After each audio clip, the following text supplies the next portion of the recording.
Hello dear future officer, स्वागत है आप सभी का ओनली एस के टारगेट फिल्म 2021 में करंट अफेयर्स का हम रिवीजन करने वाले एमसीक्यूज के थ्रू। एंड ये करंट अफेयर्स की ऑलरेडी प्लेलिस्ट बनी हुई है, आप वहाँ से चेक कर सकते हो। साथ ही साथ आप ओनली एस का Telegram channel only S nothing else के नाम से अवेलेबल है, आप वो भी ज्वाइन कर सकते हैं UPSC state PCS related requisite material guidance वगैरह के लिए। पहला सवाल हमें जो दिया है वो है कि with reference to Gandhi's experience in South Africa consider the following statements.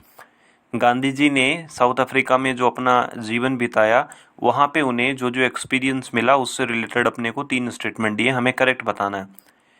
पहला बोला है कि he was able to unite Indians belonging to different.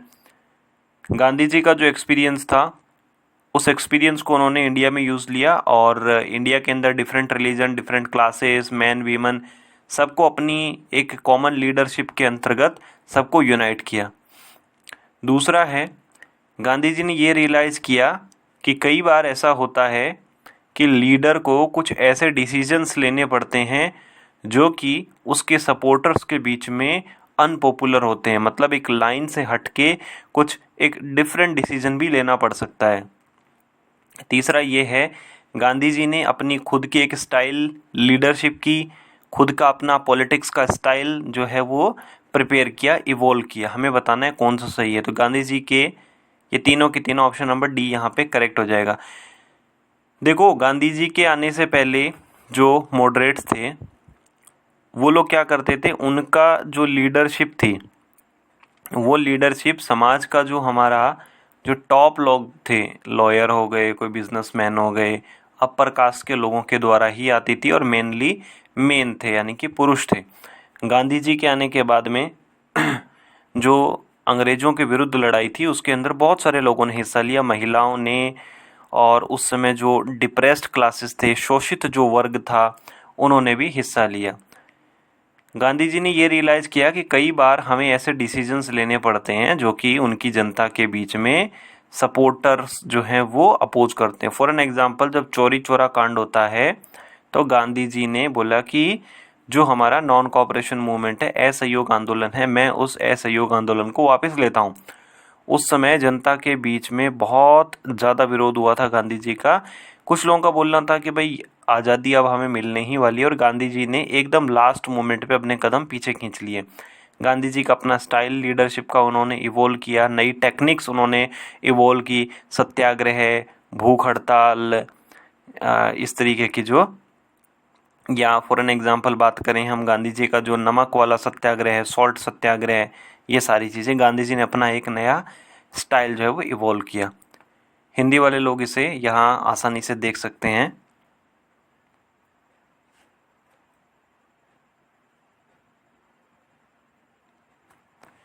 Question number 2 में दिया हुआ है, गांधी जी के जीवन से रिलेटेड हमें 4 जो मेन उनके जो सत्याग्रह हैं वो दिए हुए हैं।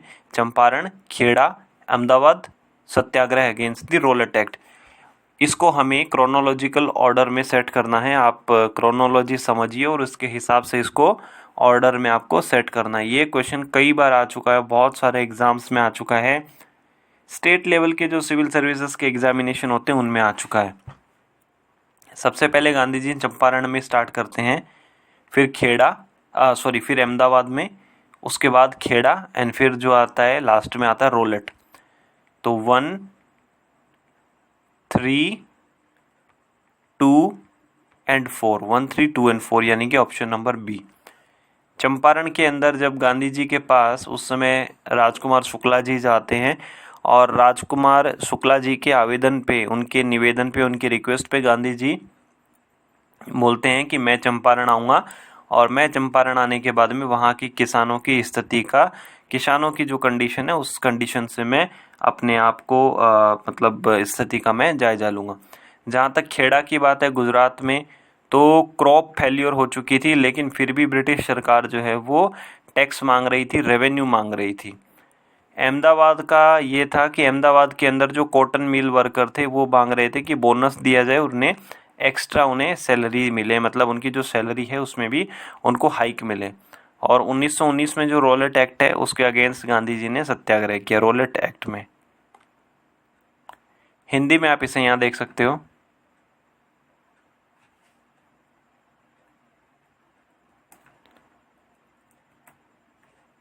क्वेश्चन नंबर 3 दिया हुआ है, गवर्नमेंट ऑफ इंडिया एक्ट 1919 से रिलेटेड हमें 3 स्टेटमेंट दिए हैं, हमें बताना है कि कौन सा इनकरेक्ट प्रोविज़न है, हमें ये बताना है। देखिए पहले अपने पास 3 स्टेटमेंट दिए हैं, पहले तीसरा स्टेटमेंट देखते हैं।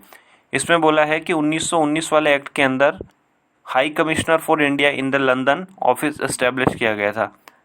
दूसरे में बोला है कि वायसरॉय के एग्जीक्यूटिव काउंसिल में 6 मेंबर होने थे और जिनमें से 3 भारतीय होने थे।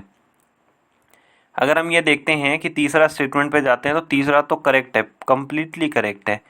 Option B and option C हमारा कैंसिल आउट हो जाता है, क्योंकि हमें क्या पूछा है, इनकरेक्ट पूछा है, जबकि हमारा तीसरा स्टेटमेंट बिल्कुल सही है। स्टेटमेंट नंबर 2 की बात करते हैं। वायसरॉय के एग्जीक्यूटिव काउंसिल में 6 मेंबर होने थे, 6 मेंबर्स के अंदर में 3 मेंबर भारतीय होने थे। दूसरा स्टेटमेंट भी गलत हो जाता है, सही हो जाता है, तो ऑप्शन ए भी यहाँ पे हमारा गलत हो जाता है। ऑप्शन नंबर डी यहाँ पे सही हो जाएगा, नन ऑफ द अबव, क्योंकि हमें इनकरेक्ट पूछा है।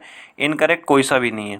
देखो पहला करेक्ट इसलिए है, गवर्नर जो हैं उनके पास वीटो की अथॉरिटी थी काउंसिल से रिलेटेड मैटर्स में, और अगर चीफ एग्जीक्यूटिव अथॉरिटी की बात करें तो गवर्नर जनरल ही चीफ एग्जीक्यूटिव अथॉरिटी थे। वायसरॉय की एग्जीक्यूटिव काउंसिल के अंदर 6 मेंबर्स होने थे, 6 में से 3 भारतीय होने थे। 1919 वाले एक्ट के अंदर बाईकैमरल लेजिस्लेचर की बात की गई थी, 2 हाउसेस की, legislative assembly and the council of states की बात की गई थी। इलेक्शन पहली बार यहाँ पे 1919 वाले एक्ट के अंदर डायरेक्ट इलेक्शन जो है वो इंट्रोड्यूस करवाया गया, लेकिन ऐसा नहीं था कि 1 पर्सन 1 वोट नहीं था, सिर्फ कुछ लिमिटेड कुछ चुनिंदा लोगों को ही वोटिंग का राइट जो है वो दिया गया था। पब्लिक सर्विस कमीशन बनाया गया था, सेंट्रल पब्लिक सर्विस कमीशन 1926 के अंदर, and office of the high commissioner for India in the London भी एस्टेब्लिश किया गया था। हिंदी में आप इसे यहाँ देख पाएंगे।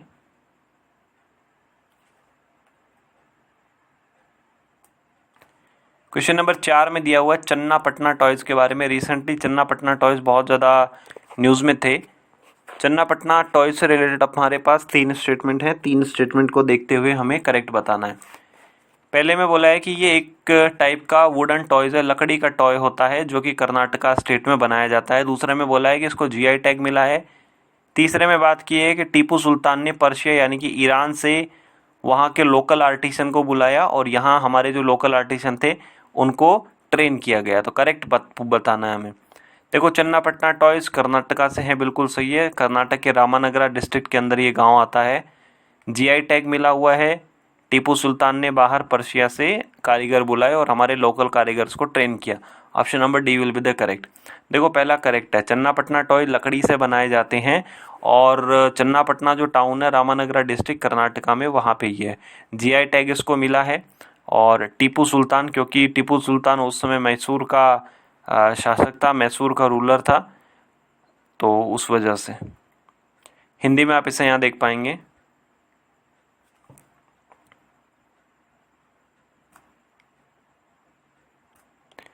क्वेश्चन नंबर 5 में बात की गई है कि कावेरी नदी की कौन कौन सी ट्रिब्यूटरी नदी है, सहायक नदियां हैं। प्राणहिता, हरंगी, लक्ष्मण तीर्था एंड मंजरी। अगर आपने एनसीईआरटी भी पढ़ी होगी क्लास 10th की या क्लास 11th की, आप इजीली कर सकते हो। इवन क्लास 10th की भी आपने की होगी। देखो प्राणहिता किसकी है, प्राणहिता गोदावरी की। मंजीरा किसकी, गोदावरी की।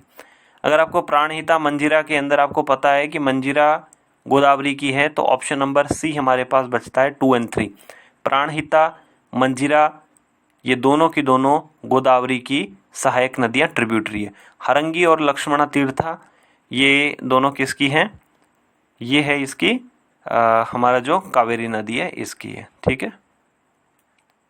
बाकी प्राणहिता, इंद्रावती और ये सारी मंजरा, वैनगंगा, पेनगंगा, ये सब जो है वो इसकी है।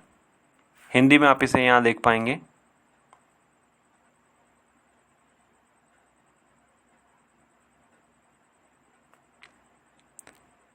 एंड आज आपकी कैसी परफॉर्मेंस रही आप ज़रूर बताइएगा। इन वीडियोस को आप अपने साथी बंधुओं के साथ शेयर भी करते रहिए ताकि ज़्यादा से ज़्यादा विद्यार्थी इनका बेनिफिट ले सकें। और कितने आपके सही हुए आज, कितने आपके गलत हुए, कितने आपने स्किप किए। तो अगर आप कोई भी टेस्ट पेपर लगाते हैं किसी भी कोचिंग का या आपने कोई ऑनलाइन टेस्ट अगर ज्वाइन कर रखा है, तो इस तरीके से अपनी परफॉर्मेंस आप रेगुलरली मेजर करते रहिए, क्योंकि जो प्रीलिम्स का एग्जामिनेशन होता है उसमें कई बार ऐसा होता है कि हमें कुछ लिमिटेड क्वेश्चन आते हैं, लाइक 40-50 के राउंड में क्वेश्चन आते हैं और बाकी में हमें गेस वर्क के आधार पे चलना पड़ता है, ऑप्शन एलिमिनेशन के आधार पे। तो उस दिन के लिए तैयारी आज से ही की जाए तो ज़्यादा बेहतर है। ओनली ऐसे जुड़े रहने के लिए आप सभी लोगों का बहुत बहुत धन्यवाद। आपका दिन मंगलमय हो। Hello dear future officer.